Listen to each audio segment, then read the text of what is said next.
Swastiastu. Assalamualaikum warahmatullahi wabarakatuh. Salam sejahtera bagi kita semua. Kami dari kelompok 3 akan mempresentasikan mengenai negara Vietnam. Yang pertama, negara-negara yang termasuk bentuk negara Vietnam. Bentuk-bentuk negara Vietnam. Vietnam bernama resmi Republik Sosialis Vietnam adalah negara paling timur di semenanjung Indochina di Asia Tenggara. Vietnam berbatasan dengan Republik Rakyat Tiongkok di sebelah utara, Laos di sebelah barat laut, Kamboja di sebelah barat daya, dan sebelah timur terbentang Laut Cina Selatan. Bahasa resmi yang digunakan di negara Vietnam adalah Vietnam atau bahasa ibu suku. Terdapat 6 agama yang dianut oleh negara Vietnam. Mayoritas menganut agama tradisional. Adapun pemerintahan negara Vietnam yaitu kesatuan markis Lenin, satu partai sosialis republik dengan populasi sekitar 84 juta. Kedua adalah pengaruh terhadap politik.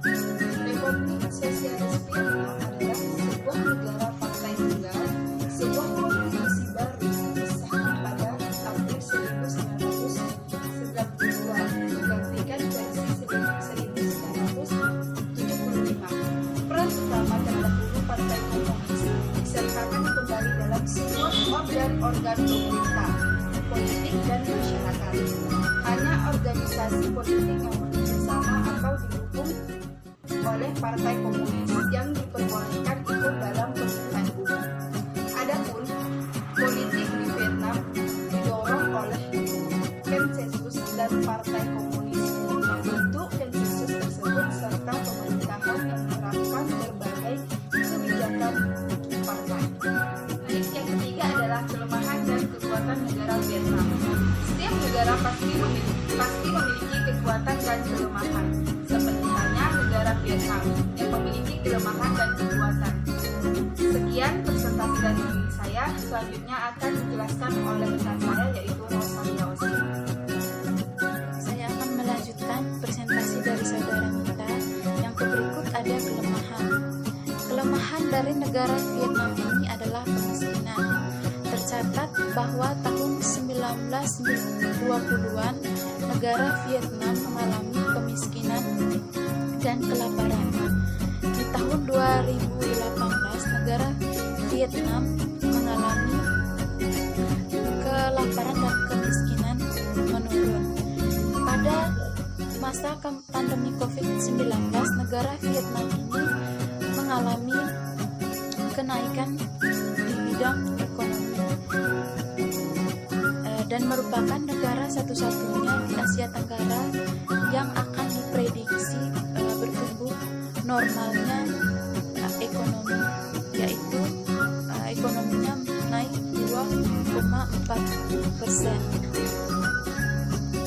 Yang berikut ada kekuatan. Kekuatan dari negara Vietnam ini adalah sumber daya alam yang melimpah. Kesuksesan dan kemajuan setiap negara ditentukan oleh faktor SDM. Faktor SDM ini diukur untuk menilai kemajuan sosial pada suatu negara.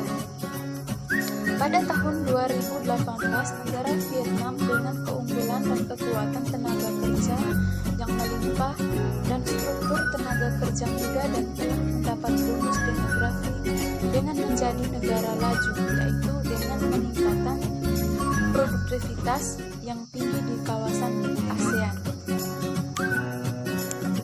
Yang kedua, memiliki keunggulan di sektor industri. Adapun kelebihan negara Vietnam dari sumber daya alam yang dimiliki, daerah yang subur dan memiliki keunggulan sektor industri. Yang ketiga, militer. Banyak yang mengakui dalam strategi militer negara Vietnam tidak dapat dianggap sebelah mata di Asia Tenggara sendiri, dengan Vietnam berada pada posisi kedua setelah negara Indonesia dengan memiliki anggota tentara dengan jumlah 415.000 yang aktif. alusitas darat yang lengkap, kekuatan udara dan laut yang sangat memukau menjadi negara ini salah satu negara di Asia Tenggara yang disegani oleh negara lain. Yang berikut, strategi politik negara Vietnam. Desember tahun 2019, Kementerian Pertahanan Nasional Vietnam mengeluarkan in-paper berjudul 2019 Vietnam National Defense. Dalam penjelasan di dalamnya, yaitu tentang strategi nasional Vietnam. Strategi tersebut ditunjukkan untuk mengidentifikasi tujuan pasukan gabungan dan mempertimbangkan solusi yang layak untuk menggerakkan seluruh kekuatan untuk mempertahankan tanah air, menentukan perencanaan strategi pertahanan nasional, strategi militer, strategi keamanan nasional, strategi diplomatik, dan strategi sektor lainnya. Dari strategi yang sudah direncanakan tersebut, pada akhirnya yaitu untuk keamanan dan kekuatan perlindungan negara, dan juga untuk membangun penuh dalam politik, ideologi, ekonomi, kebudayaan, masyarakat, pertahanan nasional, dan keamanan diplomasi.